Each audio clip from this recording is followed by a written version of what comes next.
To start with, I needed to find out exactly what the interior dimensions of these boxes needed to be.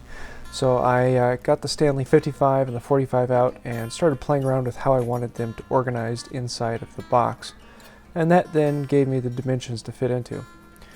Now the sides, really I wanted to make them about 1/4 inch thick. The problem was I didn't have much 1/4 inch thick material, but I did have a lot of red oak and white oak on hand, and even a piece of mahogany. So that meant ripping them down by hand. Resawing by hand is actually not that difficult. It just takes some time and patience. Especially with a saw like this, you can see the dust coming out. It goes fairly quickly. Okay, it actually takes a little while. But this 8-inch wide board took me about 5 minutes to resaw from one side to the other. Slightly thicker than 1/4 inch on either side. The mahogany, on the other hand, was much, much faster. I just like that. Especially with the only 2-inch thick piece, cut very quickly. Ended up with pieces just over 1/4 inch thick. So now I can panel glue them up. With 1/4 inch, sometimes this can be a bit tricky. As long as they are jointed properly and nice and smooth and good joints, you don't have to put much pressure on them at all in order to secure the joint, and you have less chance of them popping up. Once they are done with the gluing, then I brought out my smoothing plane and brought them all down just a hair to make them all the exact same thickness. Cutting them to length was a bit tricky because the 1/4 inch material was difficult to hold on to. But with a little bit of time and the right crosscut saw, this actually went pretty easily. Once I had the panels cut to the proper length, I just wanted to shoot the ends to make sure that they were nice and clean and exactly 90 degrees. Shooting board makes that really nice and easy. The one issue I found out was that the boxes were a little taller than they should have been, and I needed to cut an inch off of the bottom of each one. So rather than cutting them with a saw, I decided to cut them with a plane. I just cut a groove from one side and then cut from the other side until it broke through. It was actually fairly quick and simple, and I liked it. It was a fun way of cutting a board, just a little different. Clean it up with a chisel, then grab a plane to smooth it down. I mean, if I wanted to, I could use a saw, but the plane was a lot more fun. Now that I had all the pieces I needed, we need to put a groove in them. And I could have done this when it was one big piece, but decided to do them in smaller pieces. The 1/4 inch groove on the top and bottom for the lid and bottom. There also needs to be a rabbet cut in the end of the two sides so that it will overlap with the other sides. With a spur in this 55, it makes a really nice, quick, clean cut.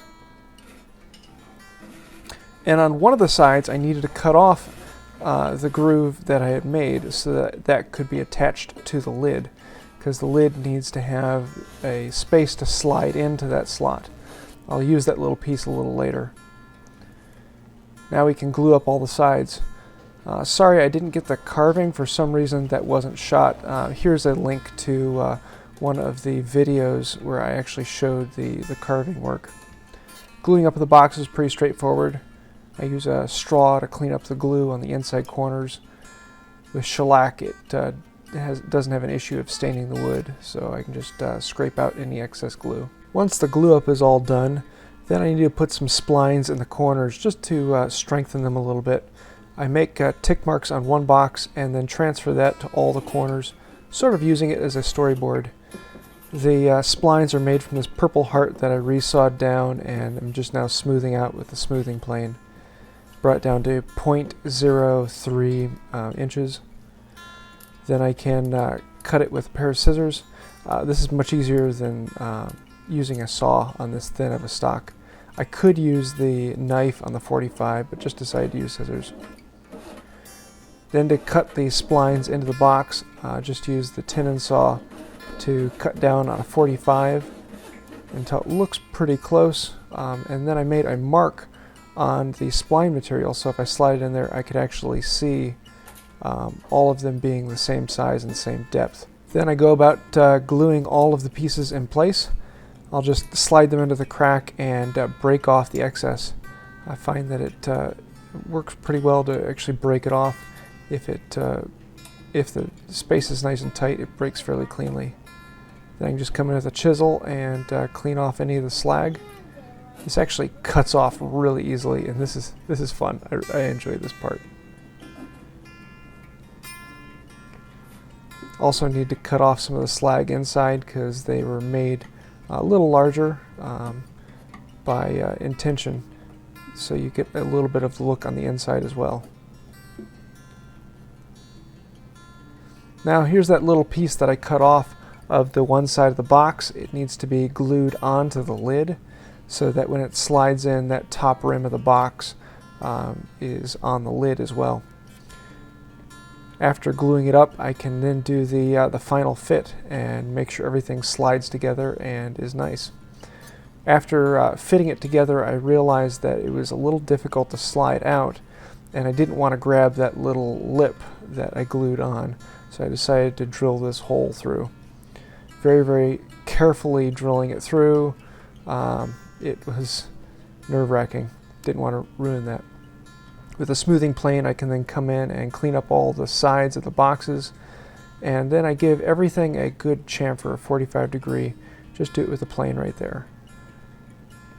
On for finishing, I use a shellac and alcohol, denatured alcohol mix, 50-50, and that makes it thin enough that it goes on nice and smooth and gives you a nice clean coat. I just use a bit of a blue shop towel rag and wipe it on. Goes on fairly smoothly, fairly cleanly, and gives you a nice look.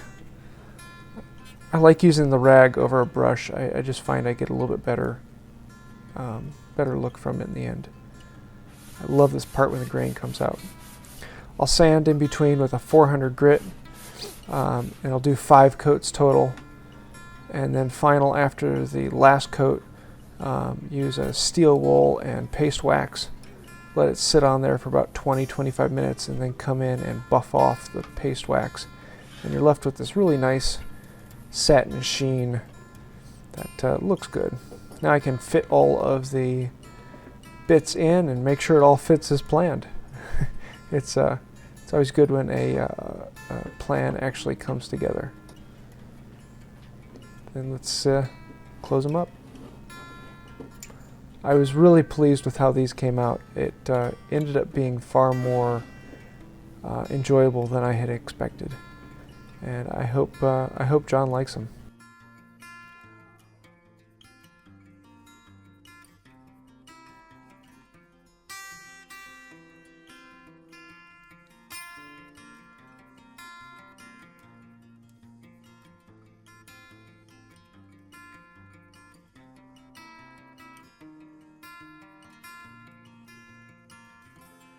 These boxes are made for a good friend of mine, John Burkett. He's actually the guy who is donating the Stanley 45 for the hand tool build-off. And an amazing guy who has been a blessing to me and really given me a huge amount of encouragement. And these are made for him so he can store his Stanley 55 and Stanley 45 in matching boxes.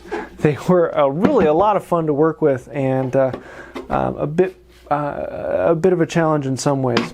I wanted to make them almost completely with the Stanley 45 and 55, and so that's why everything is grooved and dadoed, and the lids slide, and it's just a really neat shape. I really kind of like it.